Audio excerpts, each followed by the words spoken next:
En menos de 3 semanas, el presidente boliviano Evo Morales pasó de declararse ganador de las elecciones a denunciar un golpe de Estado y renunciar a la presidencia de su país. La entrevista a la carta, en diálogo directo con los protagonistas de los hechos. Para analizar la crisis boliviana y lo que implica para nuestra región, ya convulsionada, nos acompaña el analista político Francisco Muñoz. Doctor, ¿cómo está? Muy buenas tardes. Buenas tardes, Gisela. Buenas tardes a los oyentes de Mundo. De FM Mundo. FM Mundo. Gracias por acompañarnos.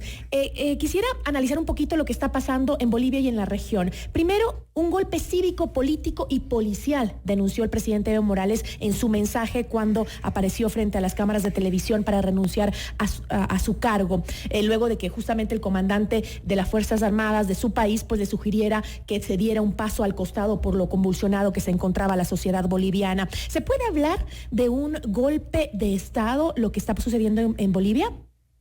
Mire, Gisela, a mí me parece que las opiniones en América Latina están divididas respecto a la calificación de ese hecho.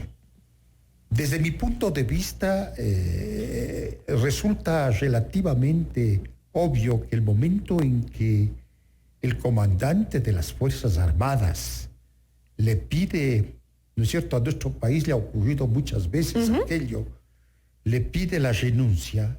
Estamos asistiendo, llamémoslo así, cultamente, a un golpe de Estado. Ahora, evidentemente el golpe de Estado, que podría llamarse así, es el resultado de un proceso complejo, contradictorio y confuso, que se ha dado desde el momento en que terminan las elecciones hasta este hecho que comentamos. Y esa confusión no permite descubrir bien cuáles son los hilos que están moviendo el proceso boliviano. Yo a veces me inclino a pensar como esa frase que tiene tan interesante García Márquez, que esto es una crónica de una desestabilización política anunciada. Y este sería el problema más complejo que se daría, porque además, y ahí entraríamos a tratar temas regionales, porque además se mueve en un contexto político diferenciado en América Latina, que tiene de cal y tiene de arena. Piense usted que frente al hecho que está viviendo Bolivia, estamos asistiendo a una situación en Chile, es una situación de convulsión social, de demanda, de renuncia al presidente de ese país y la del llamado a una asamblea constitucional.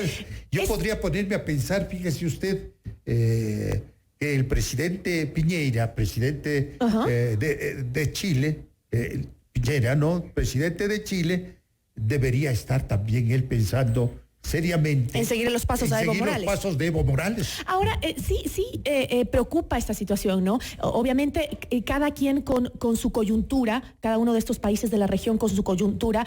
Por un lado, lo que vemos en Bolivia, que unas elecciones que fueron totalmente, al parecer, según información de los veedores europeos como de la OEA, pues que ha habido manipulación. De repente, en medio de la noche, en las elecciones, el conteo de votos se para, y cuando estaban casi en un 80% de votos contados, pues resulta que se cambia completamente, porque en un inicio en Bolivia pues parecía que iban a una segunda vuelta, ¿no? Y de repente parece que no, abren de nuevo las urnas y resulta que ganó Evo Morales y con una diferencia mínima, pero para no ir a segunda vuelta, ¿no? Eso es lo que destapó literalmente la crisis en Bolivia. Pero lo que pasó aquí en Ecuador, usted me habla de un enfoque regional. Lo que pasó aquí en Ecuador, una reforma económica desata el caos en el país. Por otro lado, la izquierda vuelve a ganar en la Argentina. Chile, el modelo de desarrollo de toda América Latina, usted lo acaba de decir, pues entra en una espiral de violencia que la tiene al borde del caos político. Las razones pueden ser muchas, pero hay un claro detonante que yo creo que es básico y que debemos nosotros evidenciar en toda la región, y es justamente el descontento social, ¿no? Evidentemente, y es un detonante que está presente en razón de las pocas medidas o de las deficientes medidas por parte de los gobiernos respecto a la cuestión social de América Latina, que agrava sus desigualdades, que agrava sus injusticias. También hechos como los que se encuentra viviendo América Latina, que es el creciente proceso de corrupción de los gobiernos y de los funcionarios públicos, pero también creo que tiene que ver, Gisela, con un momento de vinculación que quizás es diferente a otro respecto a la geopolítica mundial y regional. Yo sí creo que detrás de los acontecimientos que estamos viviendo, unos y otros de distinta manera, singulares cada uno de ellos, existe una línea geopolítica de un lado o de otro. Creo que la integración esta, que América Latina no ha logrado hacerlo económica, social, como todos conocemos, porque ha habido muchas dificultades, está generando una integración de posiciones políticas ligadas a distintas vertientes geopolíticas del mundo y de América Latina. Doctor, usted ese habló... es un tema a tenerse en cuenta en términos de las gobernabilidades que cada uno de los países de la región debe tener. Usted dijo puntos claves, el tema de la brecha social que los gobiernos no han sabido eliminar o por lo menos acortar, y el tema de la corrupción, ¿no? Que ya nos tiene cansados a los pueblos latinoamericanos, de esta corrupción que nos llega a todas partes. Pero hay un ejemplo en Latinoamérica que a mí me llama muchísimo la atención, y es el Perú. Mire lo que pasó hace poco, ¿no? El presidente decide, que es presidente interino además, porque el otro renunció, decide eliminar al Congreso y para llamar a elecciones. Y en ese país no pasa absolutamente nada. No hay convulsión social, la gente sigue al día siguiente despertándose para ir al trabajo, no cierran las vías, no incendian las casas, ni golpean a los periodistas, no pasa absolutamente nada en Perú. Y algo que escuchaba el otro día que me pareció súper interesante es que Perú es el único país de América Latina que ha logrado hacer ese cambio de acortar esa gran brecha entre ricos y pobres. Creo que es de alguna manera así, pero también entender, Gisela, de que Perú y el gobierno peruano viven una situación de relativa inestabilidad política, y que si bien en este momento puede no haber manifestaciones de convulsión social, puede en cualquier momento generarse. Es decir, yo lo que quiero decirle, Gisela, con esto, es que América Latina vive en un momento delicado, muy vulnerable, respecto a la necesidad de plantear sus reclamos, en donde hay que tener en cuenta un elemento adicional, que es el tema de la propia autonomía que frente al mundo busca la región.